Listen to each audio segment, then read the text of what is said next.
హాయర్స్ welcome to our channel. ప్రస్తుతం మనతో పాటు దామో బాలాజీ గారు సీనియర్ జర్నలిస్ట్ ఉన్నారు. వారితో ఒకసారి మాట్లాడదాం. సార్ నమస్కారం. సార్ నమస్తే. సార్, చైనాలో కొత్త వైరస్ హెచ్ఎంపీవీ అనే ఒక వైరస్ వేగంగా వ్యాప్తి చెందడంతో ఇప్పుడు ఇది ప్రపంచాన్నే మరోసారి టెన్షన్ పెడుతుంది. అంటే ఆల్రెడీ మనం కరోనా చూసాం, ప్రపంచాన్ని ఏ విధంగా ప్రభావితం చేసిందో తెలిసిందే. మరి ఇప్పుడు ఈ కొత్త వైరస్ హెచ్ఎంపీ వైరస్ ఏంటి, దీని లక్షణాలు ఏంటి, మరి ప్రపంచవ్యాప్తంగా వ్యాప్తి చెందే అవకాశాలు ఏమన్నా కనిపిస్తున్నాయా? దీని నుంచి ఎలా జాగ్రత్త పడాలి, మీరేం చెప్తారు సార్ ఈ వైరస్ గురించి? గత కొన్ని రోజుల నుంచి చైనాలో పెద్ద ఎత్తున హాస్పిటల్లో చేరుతున్నారు. ముఖ్యంగా పిల్లలు, ఏజ్డ్ పీపుల్, వీళ్ళు ఈ రెండు రకాల ప్రజలు ఎక్కువగా హాస్పిటల్లో జాయిన్ అవుతున్నారు. ఇది ప్రపంచవ్యాప్తంగా ఒక టెన్షన్ వాతావరణం క్రియేట్ కావడానికి జరుగుతుంది. అసలు చైనాలో ఏం జరుగుతుంది? ఎప్పుడైనా చైనాలో మొదలైతే అందరికి భయం.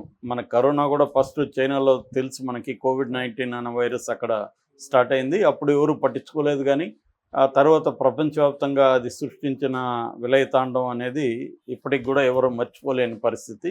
దాని ప్రభావం మనుషుల జీవితాల మీద కావచ్చు, ఆర్థిక వ్యవస్థ మీద కావచ్చు, రకరకాల పార్శ్వాలలో అది అటాక్ చేసింది. ఇప్పుడు అందుకని ఎక్కడైనా చైనాలో వైరస్ అంటేనే అందరికీ ఒక రకంగా గుండెల్లో దడ స్టార్ట్ అయ్యే పరిస్థితి ఏర్పడింది. అసలు ఏంటి వైరస్, దాని లక్షణాలు ఏంటి, దాని క్యూర్ ఉందా, దానికి ఏమన్నా నివారణ ఏంటి, దాన్ని ఏమేమి ఒకవేళ మనకి వస్తే ఏం జాగ్రత్తలు పాటించాలి, అది హౌ డేంజరస్ ఇట్ ఈజ్ అనేది మనం చూద్దాము.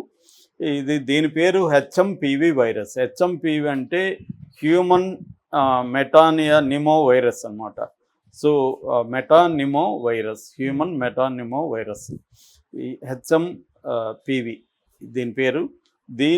ఇది ప్రధానంగా ఏంటంటే ఇది కూడా కోవిడ్-19 లాంటి ఒక వైరస్. ఇది కూడా బేసిక్గా దీని అంటే కొన్ని వైరస్ని ఫ్యామిలీస్గా డివైడ్ చేస్తారు. దాంట్లో కొన్ని డిఎన్ఏ బేస్డ్ వైరస్లు ఉంటాయి, కొన్ని ఆర్ఎన్ఏ బేస్డ్ వైరస్లు ఉంటాయి. ఇది ఆర్ఎన్ఏ బేస్డ్ వైరస్.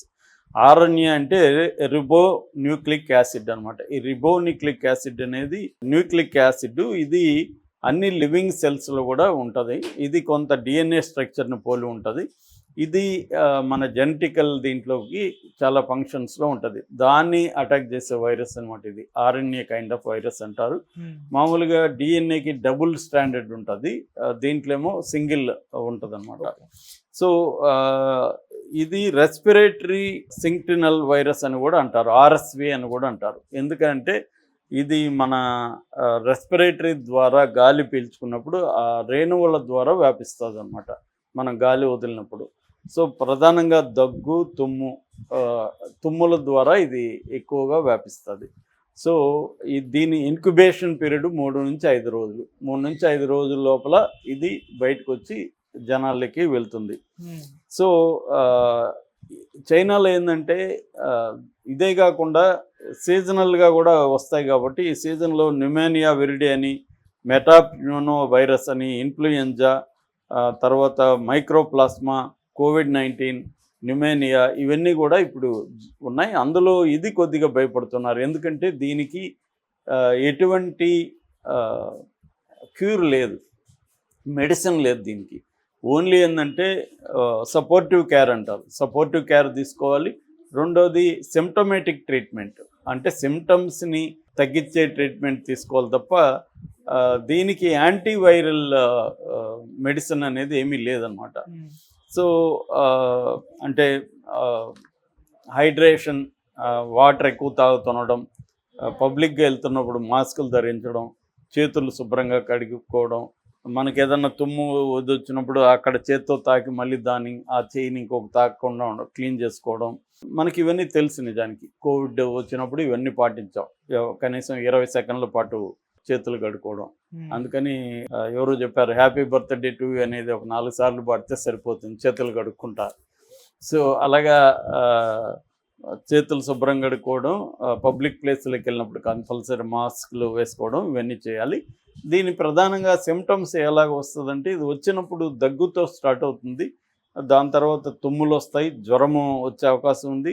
ముఖ్యంగా బలహీనంగా ఉన్న వాళ్ళకి, మనకి రోగనిరోధక శక్తి తక్కువ ఉన్న వాళ్ళకి ఇది ఎక్కువగా అటాక్ అయ్యే అవకాశం ఉంది. అందుకని చైనాలో కూడా చిన్నపిల్లలు, ముసలి వాళ్ళు, ఈ 2 సెక్షన్లకి ఎక్కువగా అటాక్ అవుతుంది. ఎందుకంటే చిన్నపిల్లల్లో ఈ ఇమ్యూనిటీ పవర్ అనేది తక్కువ ఉంటుంది. అట్లాగే పెద్దవాళ్ళకి కూడా తక్కువ ఉంటుంది. పెద్దవాళ్ళకి ఏంటంటే వివిధ రకాల జబ్బులు కూడా ఆల్రెడీ బలహీనమైన పరిస్థితుల్లోకి నెట్టివేస్తాయి.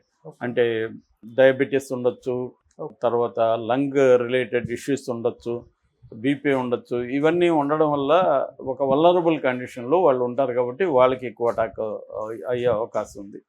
సో బేసిక్గా ఏంటంటే ఇది కొత్తగా ఇప్పుడు కనిపెట్టిన వైరస్ కూడా ఏం కాదు. ఇది 2021లో ఫస్ట్ దీన్ని కనిపెట్టారు. అయితే ఇప్పుడు చైనాలో ఎందుకు దీన్ని చూసి మనం భయపడాల్సిన పరిస్థితి ఎందుకు ఉందంటే, అక్కడ పెద్ద ఎత్తున జనం హాస్పిటల్లో చేరుతున్నారు. అక్కడ మీడియా దాన్ని రిపోర్ట్ చేస్తుంది. సో దీనివల్ల ఇదేమన్నా మళ్ళీ వ్యాపిస్తుంది. ఎందుకంటే ఇవాళ ఇంటర్ కనెక్టెడ్ వరల్డ్ అయిపోయింది. మన గ్లోబలైజ్డ్ వరల్డ్లో చైనాలో వచ్చినంత మాత్రం ఇండియాలో రాదనేది చెప్పలేం. ఎందుకంటే చైనాకి ఇండియాకి ట్రేడ్ రిలేషన్స్ కానీ టూరిజం కానీ విపరీతంగా ఉంది. మనం ఎక్కడ పోయినా ఏ సందులో పోయినా చైనా వస్తువు దొరుకుతుంది మనకి. సో అందువల్ల మన కనెక్షన్స్ ఉంటాయి కాబట్టి మన వాళ్ళు అక్కడికి వెళ్ళడం, అక్కడికి వాళ్ళు మన ఇక్కడికి రావడం జరుగుతూ ఉంటుంది కాబట్టి వచ్చే అవకాశాలు ఉన్నాయి. అందుకని రెండోది ఏంటంటే సీజనల్గా మనకు కూడా ఇక్కడ కూడా డెంగ్యూ ఇవన్నీ కూడా విపరీతంగా వస్తూనే ఉన్నాయి.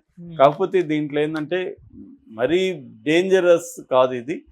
ఎవరికి డేంజర్ అంటే చిన్నపిల్లలకి డేంజర్ ఉంది, పెద్దవాళ్ళకి డేంజర్ ఉంది. కొంత ఇమ్యూనిటీ పవర్ ఉంటే డేంజర్ లేదు. అంటే దీనివల్ల ఇటువంటి మనకు నిజానికి కోవిడ్ వచ్చినప్పుడు అందరూ భయపడ్డారు, ఇంకా మీద జాగ్రత్తలు తీసుకోవాలనుకున్నారు. ప్రపంచం పాతగా ఉండదు, మళ్ళీ కొత్తగా ఉంటుంది అనుకున్నారు.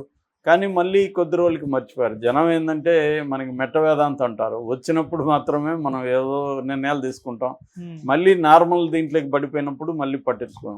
కాకపోతే ఓవరాల్గా కొంత హెల్త్ కాన్షియస్నెస్ పెరిగింది సమాజంలో. అంటే ముఖ్యంగా మనం ఒక సింపుల్ ఎగ్జాంపుల్ చెప్పుకోవాలంటే డ్రై ఫ్రూట్స్ ఎక్కడ చూసినా షాపులు పెరిగాయి. ఎందుకంటే అవి తింటే మనకి ఇమ్యూనిటీ పవర్ పెరుగుతుందని. సో ఫుడ్ హ్యాబిట్స్లో తేడా రావడం, తర్వాత ఈ మధ్యకాలంలో మనకి కినో డైట్ అనేది కూడా బాగా పెరిగింది. ఇంటర్మీడియట్ డైట్ 16 గంటలు 12 గంటలు ఉండడం, ఖాళీగా ఉండి మళ్ళీ తినడం, అట్లాంటి ఇది కూడా బాగా పెరిగింది. సో అట్లాగే మనకి వాకర్స్ ఈ సంఖ్య కూడా బలంగా పెరిగింది. కాకపోతే సరిపోదు ఇది. మనం ఏంటంటే పబ్లిక్ హెల్త్ అనేది ఇంకా హెల్ప్ కావాలి. పబ్లిక్ హెల్త్ లేకుండా ఇండివిజువల్ స్థాయిలో ఎన్ని జాగ్రత్తలు తీసుకున్నా సరిపోదు. పబ్లిక్ హెల్త్ కేర్ అనేది డెవలప్ అవ్వాలి. దానికి ఫండ్స్ కొరత ఉంది, పబ్లిక్ హెల్త్ కేర్ లేదు. కాకపోతే ఎప్పటికప్పుడు మోడీ ప్రభుత్వం ఇటువంటి వచ్చినప్పుడు ఇక్కడ కూడా మనం అలర్ట్ చేయడం, ఇక్కడ పేషెంట్లలో కానీ ఈ ఎయిర్పోర్ట్లలో టెస్టులు పెంచడం, ముఖ్యంగా చైనా నుంచి ఇండియాకు వస్తున్న వాళ్ళ పరిస్థితి ఏంటనేది టెస్టులు పెంచడం, దీన్ని ఇటువంటి ప్రివెంటివ్ స్టెప్స్ అనేవి గవర్నమెంట్ స్థాయిలో తీసుకోవాలి. వ్యక్తులుగా కూడా ఎవరికి వాళ్ళు జాగ్రత్త తీసుకోవాలి. ఒకటేమో శుభ్రంగా ఉండడం, క్లీన్ చేసుకోవడం, పబ్లిక్ ప్లేసులు క్రౌడ్ ఉన్న చోట మాస్కులు ధరించడం, దాని తర్వాత మన హ్యాబిట్స్ని లివింగ్ లైఫ్ స్టైల్ని మార్చుకోవడం. యోగానో లేకపోతే వాకింగో any form of physical exercise